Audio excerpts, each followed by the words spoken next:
Bonjour à toutes et à tous, c'est Philippe Guillouard de Trek Eco Survie Aventure. Aujourd'hui, on va voir ensemble quel type de sac à dos il faut choisir en fonction du trek qu'on va faire. J'ai amené avec moi quelques modèles, on va les regarder ensemble. Alors un petit détail avant de vous présenter les sacs à dos. Il faut que vous sachiez d'abord ce que vous allez faire. Si vous êtes seul, si vous êtes accompagné. Est-ce que vous allez faire un trek d'une journée, d'une après-midi ou alors de 2 ou 3 jours? Il est évident que si vous êtes seul, il faudra prévoir emmener beaucoup plus de choses. Donc votre sac à dos sera un petit peu plus gros. Si vous êtes accompagné, vous allez partager certains éléments avec les autres personnes qui vous accompagnent. Donc là, vous pourrez prendre un sac à dos beaucoup plus petit. Si vous partez pour plusieurs jours, le sac à dos sera forcément beaucoup plus gros. Là, vous aurez beaucoup de choses à emporter. On va voir ensemble les sacs à dos et ce qui est important de regarder. Bon, nous allons commencer ensemble à regarder les sacs à dos que j'ai apportés. Donc j'ai apporté 4 modèles avec des volumes différents évidemment.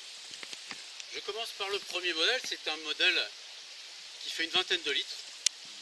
C'est très avantageux pour les femmes parce qu'il n'est pas trop lourd et il permet, quand on est accompagné, d'être avec quelqu'un qui porte quelque chose de plus lourd évidemment. Alors ce sac à dos est intéressant parce qu'il possède sur les côtés de quoi placer une bouteille et éventuellement autre chose. Donc ça permet de conserver la place qu'il y a dans le sac.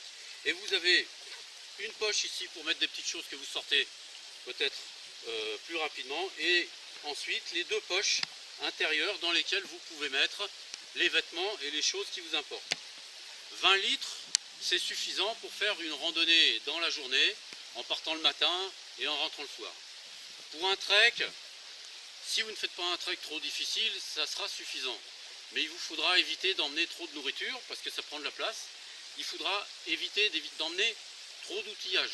Je vous ai montré dans une vidéo ce qu'il faut avoir comme outillage lorsqu'on fait un trek. Donc ici, ça sera peut-être un peu limité, mais choisissez ce type de sac que lorsque vous faites quelque chose de relativement rapide. Après, il est très léger et donc se supporte facilement toute une journée. On va regarder les autres. On va passer à un sac à dos un tout petit peu plus gros. Celui-là, vous avez l'habitude de le voir, puisque c'est celui que je prends dans mes treks d'une journée. C'est un sac à dos qui fait 30 litres. Il permet d'emporter absolument tout ce dont on a besoin dans la journée, que le trek soit difficile ou pas. Vous avez à l'extérieur ces emplacements qui permettent d'emporter de l'eau. C'est important parce que lorsque vous faites une journée de trek difficile, vous allez boire 3 litres d'eau s'il fait chaud. Voilà vos 3 litres d'eau. Il est évident que pendant le trek, au fur et à mesure que vous buvez, le poids du sac à dos va s'en trouver diminuer. Alors, il a une poche extérieure qui est facile pour mettre des petites choses que vous prenez régulièrement. Moi, je mets tout ce qui concerne, par exemple, mes gants, cagoules, lampes, etc. Je règle tout ici parce qu'il y a des petites poches à l'intérieur. Mis à part la poche de façade qui vous permet donc à chaque instant de prendre des petites choses, vous avez à l'intérieur une grosse poche qui vous permet de ranger tous vos vêtements et tout ce dont vous avez besoin. Il y a vraiment de la place, hein. Quelques petits rangements à l'intérieur aussi. Ce qui importe, c'est que ce sac à dos ne soit pas trop lourd une fois chargé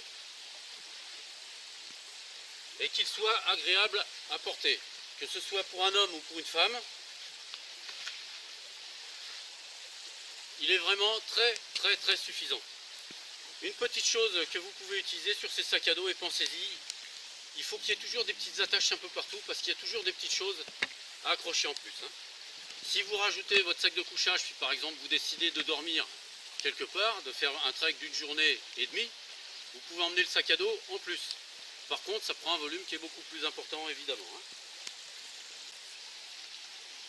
On va voir 2 autres sacs à dos. 35 litres et 45 litres. Je vais prendre celui-ci puisque c'est à peu près le même modèle que celui-là. Donc le volume intérieur est plus grand évidemment que le modèle de 30 litres que j'utilise habituellement. Il possède en extérieur plus de poches. Ce sont des poches fermées, donc ce qui permet, lorsqu'on a quelque chose qu'on veut protéger de la pluie, de le mettre à l'intérieur.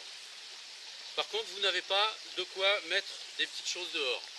Et dans ce sens, je préfère ce type-là. Au niveau du volume, il est suffisamment gros pour pouvoir mettre dedans un petit sac de couchage et le hamac. Dans le 30 litres, vous pouvez emmener le hamac en plus de vos affaires. Mais par contre, pas de sac de couchage. Ici, un petit rentre à l'intérieur de ce 45 litres. Il sera peut-être un petit peu lourd une fois chargé pour les femmes. Parce qu'une fois chargé, il commence à peser tout de suite 15, 16, jusqu'à 20 kg.